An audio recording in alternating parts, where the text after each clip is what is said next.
que ningú us digui qui sou. La vostra història l'escriviu vosaltres.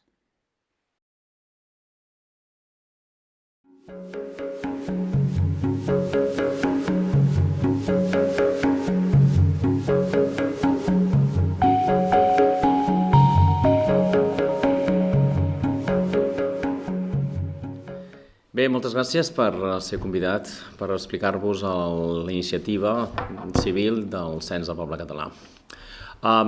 Us començaré de parlar per un sil·logisme múltiple, perquè entengueu una mica la finalitat d'aquest Cens Nacional Català. Si volem salvar la nostra cultura mil·lenària, ens cal un estat. Això és com una idea que hem arribat com a conclusió, però no pot ser un estat qualsevol.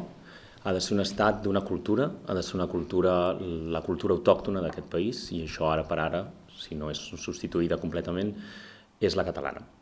Ens cal, per tant, un estat independent, o sigui, un estat en termes culturals, com ho són tots els estats de cultures lliures europees. I per un estat cultural us caldria un cens nacional i, per tant, un cens nacional cultural.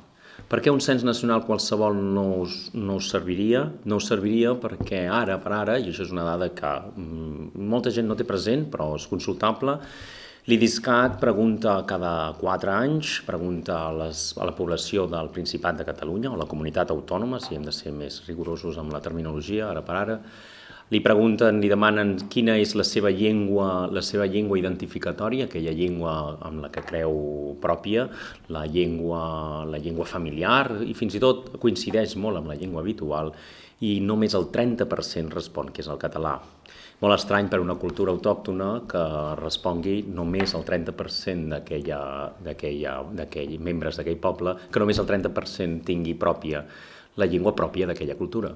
Per tant, aquesta dada, que a més no només es repeteix, sinó que minva amb el temps, fa entendre que la nació catalana minva les seves terres històriques. Això què vol dir? Que si un dia féssim un estat nacional, o un estat independent, segons un cens, per exemple, de residents a la comunitat autònoma de Catalunya, els catalans, com ho són ara, serien també minoria. I això ens porta clarament a una pèrdua de poder polític dins d'un estat propi. Ara no en tenim, i de fet els catalans, és un fet, no tenen absolutament cap mena de poder polític propi. Totes les seves decisions són tombades a Madrid, són tombades també per partits que tenen representació en el Parlament, que és un Parlament regional. Recordeu que no és un Parlament nacional, però nosaltres no té representants nacionals, sinó té representants segons un cens autonòmic, i per tant estan representats allà tots els individus, siguin de la nació que siguin, però que Espanya ha certificat com a espanyols. Per tant, no es votarà cap francès que no tingui un passaport espanyol o un DNI, no es votarà cap japonès que no tingui un passaport DNI, i us votaran tots els espanyols que puguin estar residents a Catalunya amb DNI. De fet, una de les grans ignomínies al que respecta és ja l'article 7è de l'Estatut d'Autonomia, que professa que és català qualsevol espanyol, i vol dir qualsevol espanyol, és exactament això, literal, qualsevol espanyol, vingui d'on vingui, que té una relació de veïnatge, vol dir que és empadronat, bàsicament, amb Catalunya, la comunitat autònoma. És a dir, això és una relació administrativa, purament administrativa, que en termes nacionals no passa arreu del món. O sigui, no hi ha cap exemple en el món on qualsevol individu que arriba a una altra terra, controlada per una cultura, sigui l'autòctona o de forana, pugui votar a les accions nacionals. Ni als Estats Units, que podria ser el paradigma típic d'independència cívica, és a dir, tots els que vivim aquí ens independitzem, ara per ara, si jo me'n vaig a viure a treballar als Estats Units, no podria votar pel president del país. Això vol dir que no puc intervenir en els processos polítics d'ordre major d'aquell país. A Catalunya es veu que tothom qui hi arriba té dret a vot, i per tant és una manera històrica de desplaçar el poder polític d'un poble. És la enginyeria demogràfica, el desplaçament demogràfic cultural, que encara que és un terme que surt a l'opinió pública i és esclafat, és una realitat estadística. Aquesta realitat estadística, si la resumeixo, i després tornaré al punt del cens, si la resumeixo, a la Catalunya Nord ara no són ni el 8% dels catalans que eren, diguem-ne, o sigui, Era el 100% o el 90% a partir de la Segona Guerra Mundial, i França també fa la tasca que ha de fer, que és d'homogeneïtzar el seu país per a la seva cultura. Els catalans passen de 300.000 als actuals 30.000, 25.000, diguem-ne, catalanoparlants, encara que tothom sabem que són els catalans de la Catalunya Nord. Aquí al Principat estem millor, una mica millor que aquest 10%, perquè teníem més coixí, teníem una massa demogràfica que pot absorbir aquest bescanvi, però ara som al 30%, al País Valencià al 27% i a les Illes també entorn del 30%. Podeu imaginar, doncs, que si en un club, en una associació, qualsevol organisme o entitat amb un registre democràtic, una minoria no pot decidir no pot decidir no té el poder per prendre cap decisió que defensi la seva cultura. I això, de fet, és un fet que ja succeeix ara. A banda, podríem dir que allò que ens va semblar catalanitat no està defensant la catalanitat, diguem-ne, i això és un tema greu perquè, ja en parlarem, potser en aquesta mitja hora que us parlaré d'aquests temes, quan fa 80 anys que vius d'Espanya i de França, però de França en parlem poc, quan fa 80 anys que vius d'Espanya vols continuar vivint d'Espanya, diguem-ne. I, per tant, això de que els nostres polítics desitjaven una independència, hi ha moltes pistes per pensar que en realitat tenien un element més de pressió cap a Espanya per rebre un favor de concert a la basca. És a dir, dona'm més diners, no em demanis per què els vull, jo no et molestaré gaire, però seré dependent de tu i acabaré sent un espanyol amb una singularitat cultural. I això és el que em sembla que va ser el 17 d'octubre, l'1 d'octubre del 2017. És una manera de pressionar Espanya, de dir, senyors, podríem fer això, però no volem fer.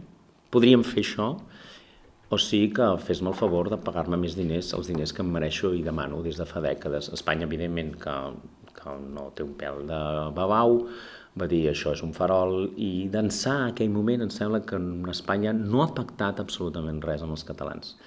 I els catalans no poden fer res, perquè realment no tenen poder polític, i en democràcia el poder polític és el pes demogràfic. Els catalans no tornaran a guanyar unes eleccions autonòmiques. Això és una frase que penso que ens costarà de pair, però és una realitat i la començareu a copsar. És un problema de proporcions. Els catalans, en realitat, des dels anys 30-40, no hem crescut de forma natural excessivament, sempre hem estat al vora els 3 milions i ara som 2 milions i mig, 2 milions majors de 18 anys, uns 400.000 de Cana Llum. Però clar, han arribat milions d'individus a la nostra terra, dels quals també han tingut fills, aquests individus, i per tant, individus que no s'han integrat, perquè venen de famílies castellanes i han contingut el seu llegat, a una altra terra, però el seu llegat cultural, i per tant ara ens ha dut a aquest 30% actual. I aquest 30% actual, a més, hem de pensar que ens du cap a una minorització progressiva, perquè no sabrem mantenir aquest 30%. Miraré de parlar-ne una mica més enllà en aquesta conversa amb tots vosaltres. En definitiva, si no tens poder polític per prendre decisions que et protegeixin, i això és per via un estat cultural, control de fronteres, com és l'escola, quins jutges tens, quina policia, si has de tenir exèrcit, quina és la llengua oficial, quina és la llengua única oficial, si de cas, quines són les nostres constitucions restaurades o restituïdes, les nostres institucions. Si no tenim poder polític per decidir això, ho decidiran els altres. Per tant, què fa el cens nacional català o el cens del poble català? És, senyors, després d'una minorització continuada, ja anem per la quarta generació des dels anys 40, especialment a partir de la dècada dels 50 del segle XX, hem de fer una passa enrere. I és a dir, senyors, no som tots catalans a Catalunya. I això no pot ni doldre ni tot el contrari. Enlloc d'Europa tots els ciutadans són de la mateixa cultura. Per tant, no podem afirmar que tots els individus que viuen a Catalunya són catalans. I només des d'aquesta afirmació, que és ja pràcticament evident, hem de poder destriar qui és català i qui no és català. Com podríem destriar qui és danès i qui no n'és, qui és japonès i qui no ho és, qui és letó i no, croat, portuguès, grec, estonià, lituà, finlandès, islandès. Per què totes les cultures europees poden decidir quins són membres i qui no? I nosaltres no, per exemple. No? I això és una de les crítiques que fan contra els catalans quan volen obtenir poder polític, i la resposta que fa el cens diu: senyors, ho fa tot el món. Per tant, si de cas critiqueu el món, per què ho fa? Diu, per què els danesos decideixen que només els danesos voten a les seves eleccions nacionals i només els danesos ocupen el seu Parlament i només els danesos tenen un president danès? I així per a totes les cultures europees i 130 estats del món. Per què? Bueno, té un per què, evidentment, diu, perquè és una forma d'evitar-se, en temps de pau, una colonització sense bombes. És a dir, si entra molta gent a treballar als seus països, a les seves terres, i dones el vot només pel fet de residir-hi, poden desplaçar les teves decisions i al final potser a Dinamarca fer escoles xineses per a tothom. Això és un acte de colonització sense exèrcits. Això és el que passa actualment i aquest és un debat molt fort en l'opinió pública a tota Europa. No és un problema de migració sí o migració no, és un problema de fins a quin punt jo puc integrar, tinc poder per integrar i fer que aquells nouvinguts que venen, evidentment, a tenir una vida pròspera, s'integren a la meva cultura.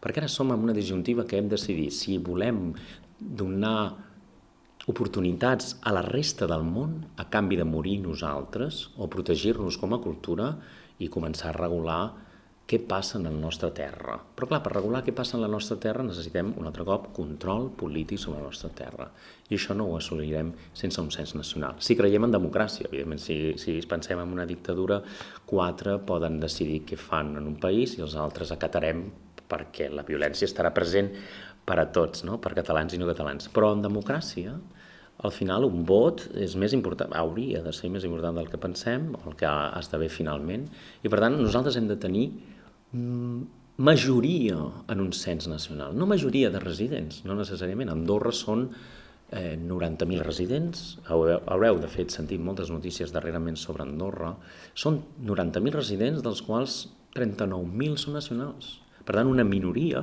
controla la seva terra. Per què? Perquè controla també el seu poder coercitiu.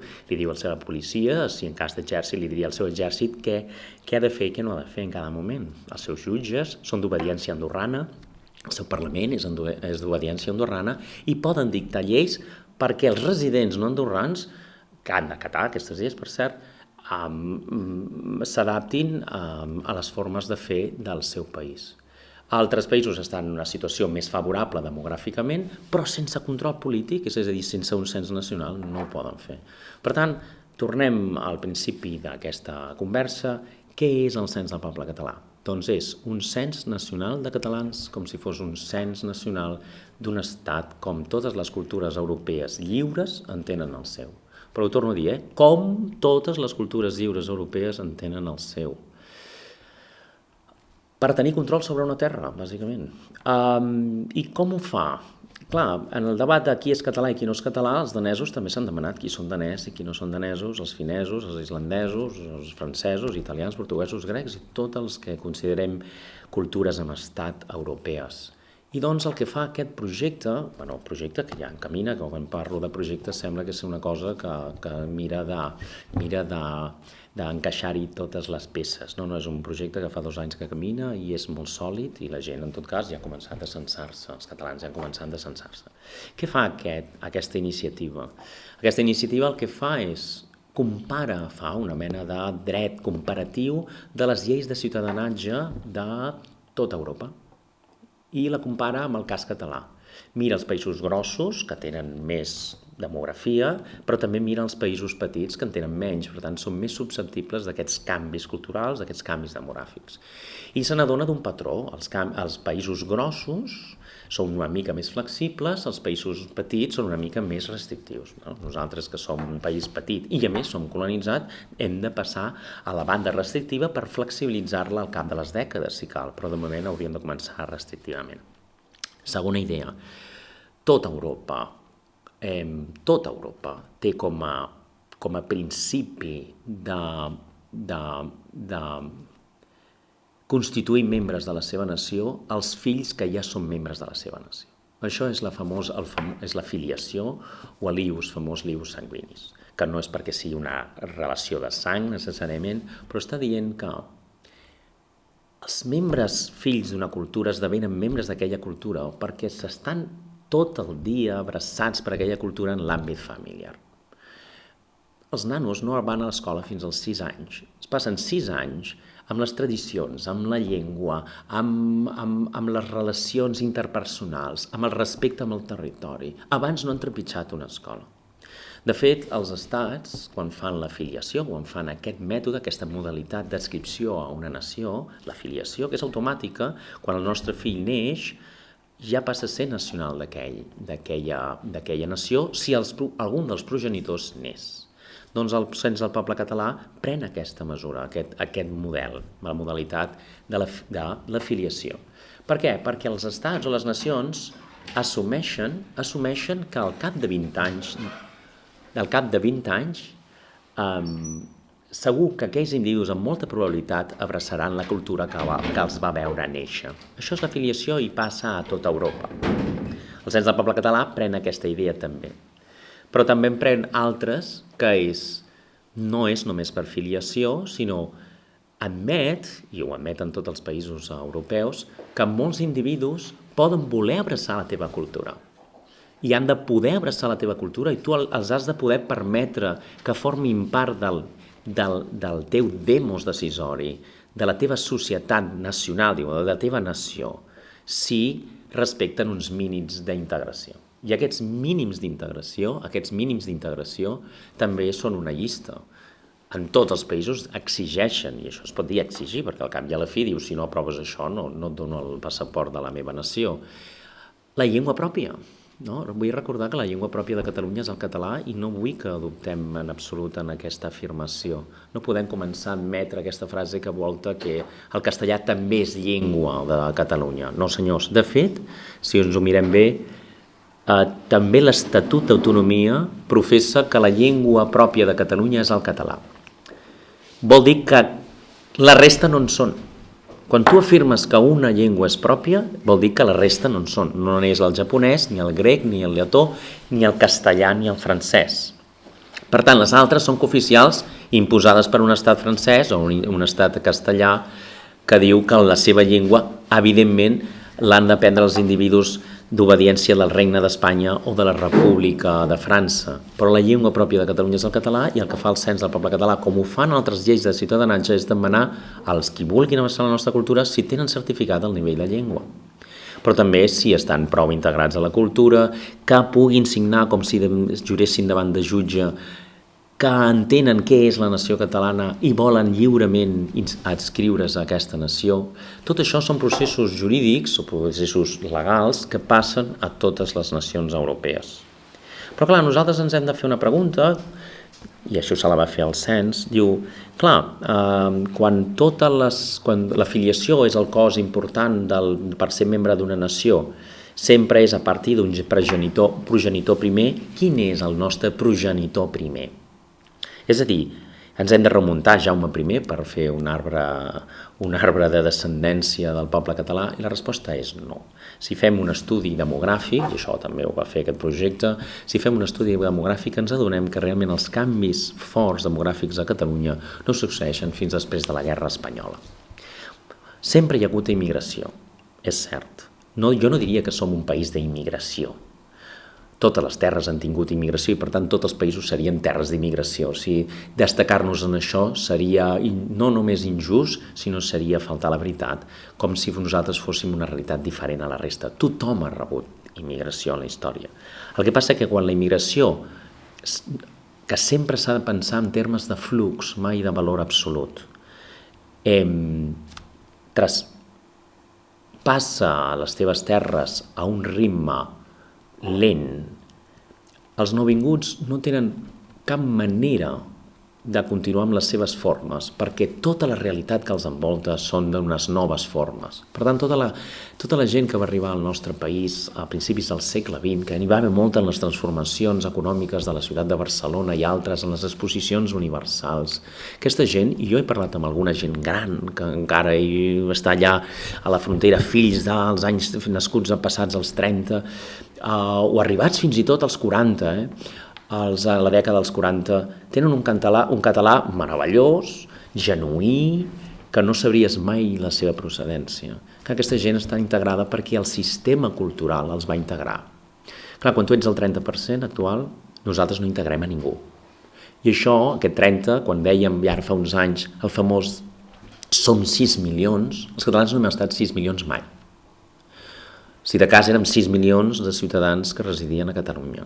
Però ja en aquell moment, jo era massa jove per fer aquest tipus de valoracions i potser a banda de jove no tenia esperit polític, en aquell moment ja érem 3 i 3 segurament.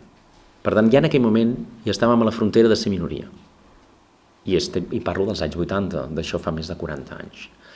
Per tant, amb això de l'afiliació, nosaltres diem, què podem fer? Doncs anem a fer l'estudi demogràfic, anem a considerar que tota la gent que residia a Catalunya abans dels anys 40, sigui perquè eren de 2 o 3 generacions, o 4 o 5, les que hagin de ser anteriors a aquella dècada, o fins i tot, si fa o no fa els nouvinguts, aquesta gent segurament s'han integrat. I els que no s'hagin integrat, recordem que això és una mena de ciència social, això no és tot o res com les matemàtiques, hi ha una mena de campana de Gauss, hi ha un error plausible en tota decisió sociològica. Per tant, hi ha un grup de gent que dius, home, els admets com però no seran, sí.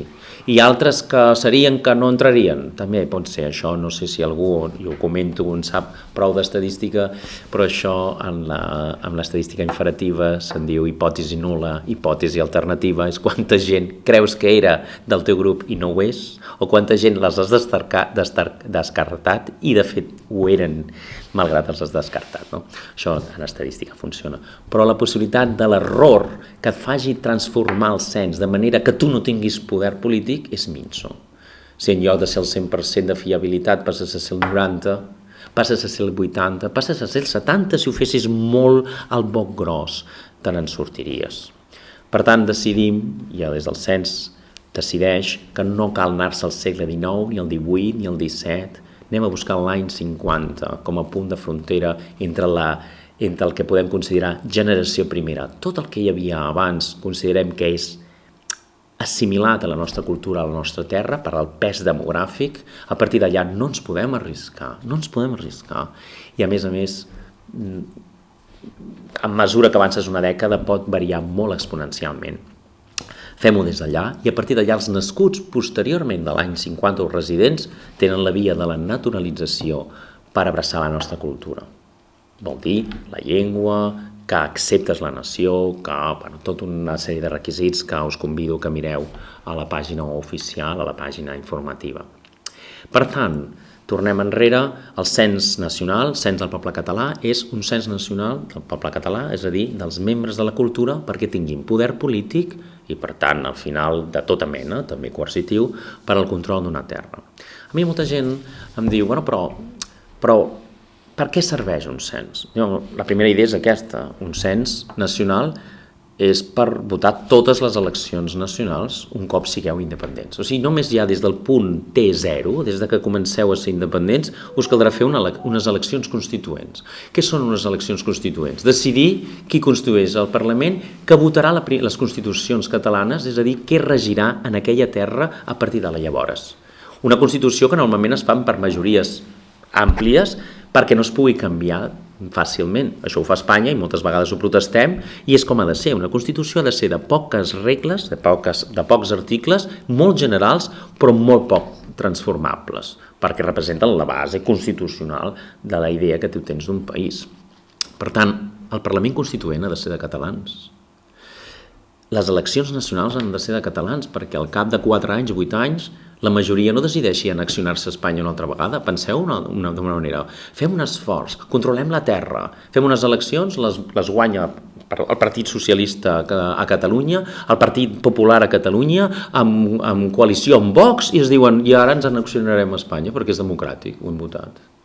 Per tant, tota la feinada que heu fet durant d'un parell de dècades, entre els moviments independentistes forts de principis del segle XX o fins i tot el 2010, on nosaltres som una nació, nosaltres decidim, s'esvaeixen perquè no ets majoria i un Parlament diu, doncs ara ens annexionem una altra vegada.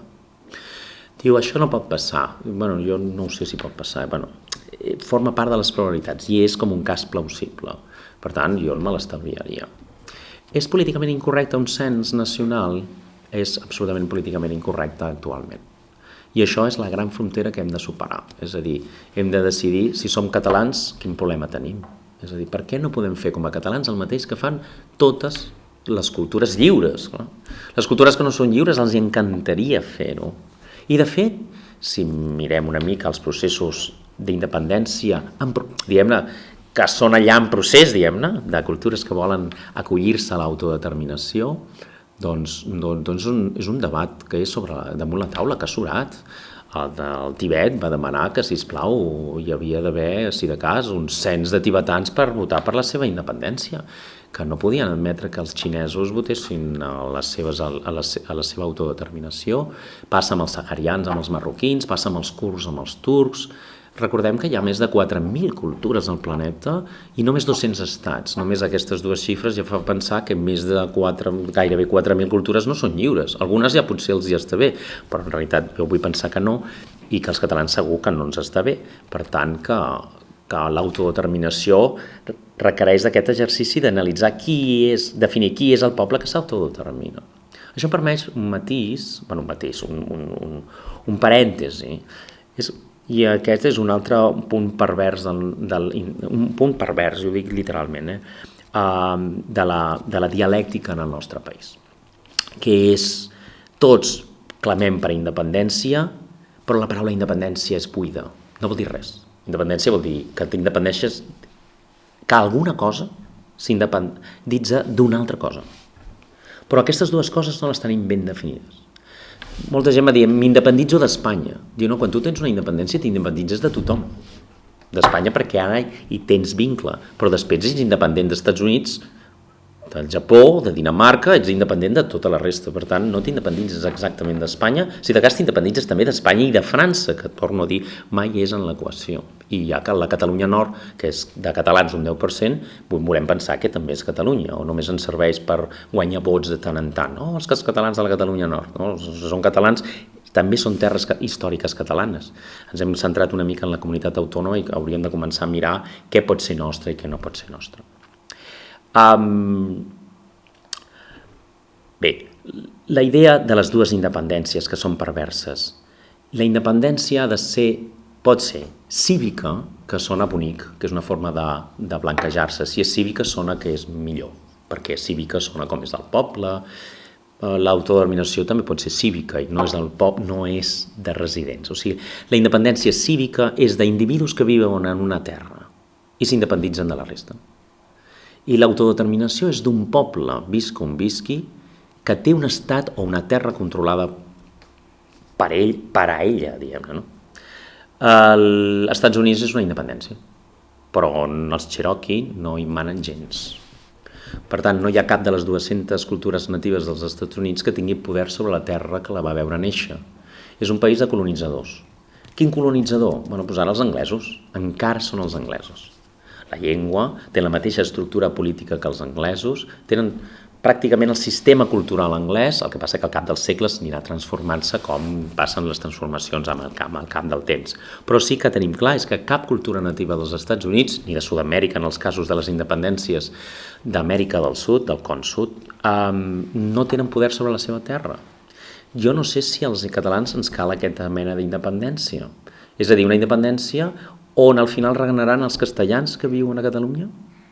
I això ens protegeix com a cultura? No, això, senyors, és el cavall de Troia més gros que pugui patir la nació catalana en tota la seva història. És a dir, és fer una independència i aleshores adonar-se que tu ets minoria a la teva terra. Si ets minoria a la teva terra, després no pots anar reclamant, és que em vaig equivocar d'independència.